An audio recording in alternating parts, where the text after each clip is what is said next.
Finally, I have internet to post to you a video. This is Bisan from Gaza. I am still alive from Gaza City. It's the 28th of September 2025, and here are the updates. First of all, the Israeli army is advancing in the heart of the city, all areas of the city, completely taking over the northern, the southern, and the eastern neighborhoods of Gaza City. I'm talking about Sheikh Ridwan, Saftawi, Jabalia from the north, Zaytun, Tufah, Shujaiya, Sabra from the east, and then Tal El Hawa and the south of Rimal neighborhood from the south. So now Gaza City is just besieged, and the people who are still in some areas of the west of Gaza City are just besieged. There's no way to other places. Israel is using a huge, massive fire or force, an explosive force against the neighborhoods, the empty or full neighborhoods. I'm talking about using the explosive robots, for example, using a 10 to 13 explosive robots a day for 2 months or nearly 2 months now, and each robot is equivalent to 3.7 earthquake. You can imagine that we are feeling these earthquakes daily. Just the land, the ground is shaking under us. This is how it feels in every place in the north. Even if the explosive robot is just away from your place, there is no food or medicine entering to the north. Completely nothing is entering. Completely blockade for 2 months now, since the beginning of the ground invasion of Gaza City. So the hospitals are empty. No ICUs in the hospitals in the north. The emergency is working like bare minimum, just like the first aid, and that's all. Most of the people can lose their lives because there's no critical care, there's no medical evacuations, there's no international workers and doctors and surgeons in the north. The hospitals are without any capabilities to work, and we're talking only about 2 main hospitals: Al Ahli Hospital in the old city of Gaza, and the Shifa Hospital in the west. And both of them are evacuated from the main staffs and the international staffs. No one is here, and there's no medicine. And the other field hospitals are warned like anytime to stop working, to stop functioning, because there's no supplies and even no ways to reach to them. That's number one. Number two, emptying the north was not coming with like rehabilitating places or humanitarian conditions in the south. So hundreds of thousands of people fled the north to the nowhere in the south.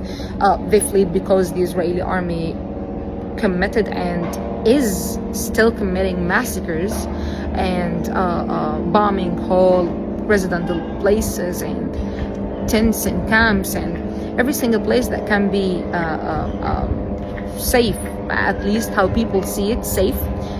So people started fleeing, okay?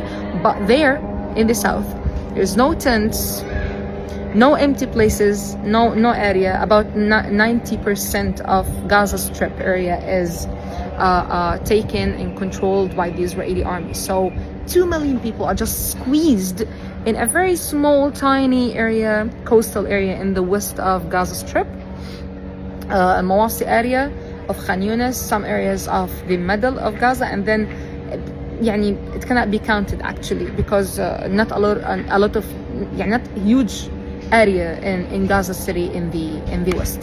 So that's it, 10%. 2 million people are squeezed in 10% of the land.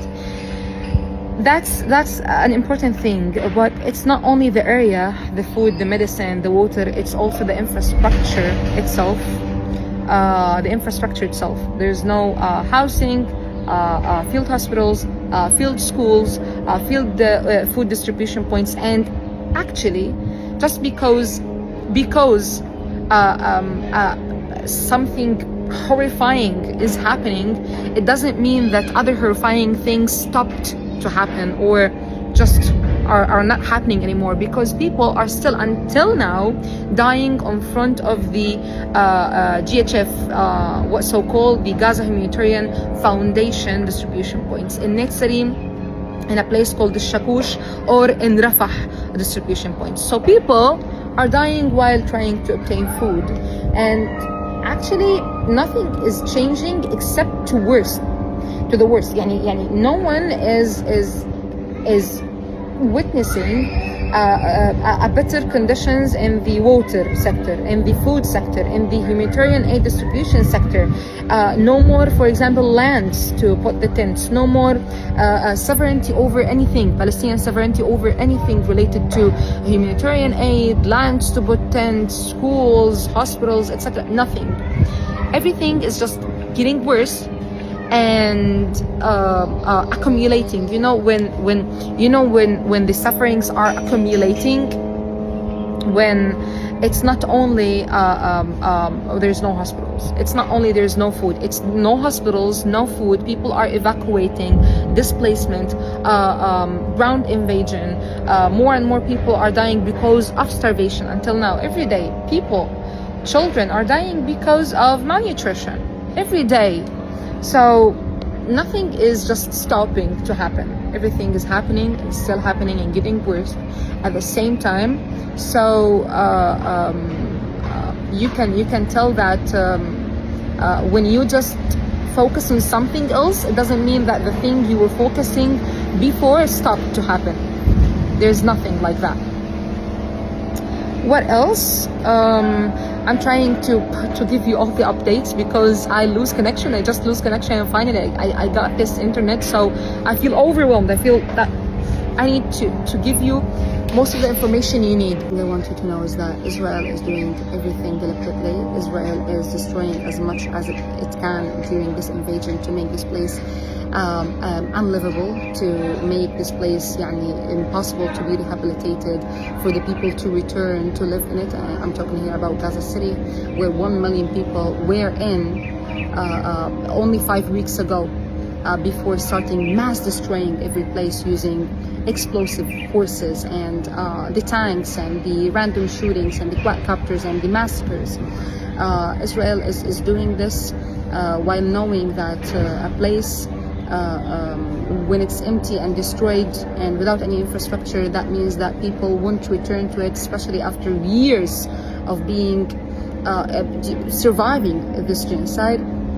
So Israel is just erasing the city. Israel is erasing a 6,000 years old city in front of you, in front of the world, because Israel knows.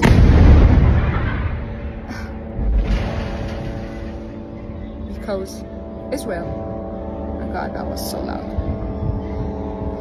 Did I tell you that I have earache and headache because of the bombings? Anyways, Israel knows that destroying a place and stripping the people of that place from anything means that these people are unlikely to return to this place. So Israel is taking over Gaza by destroying it.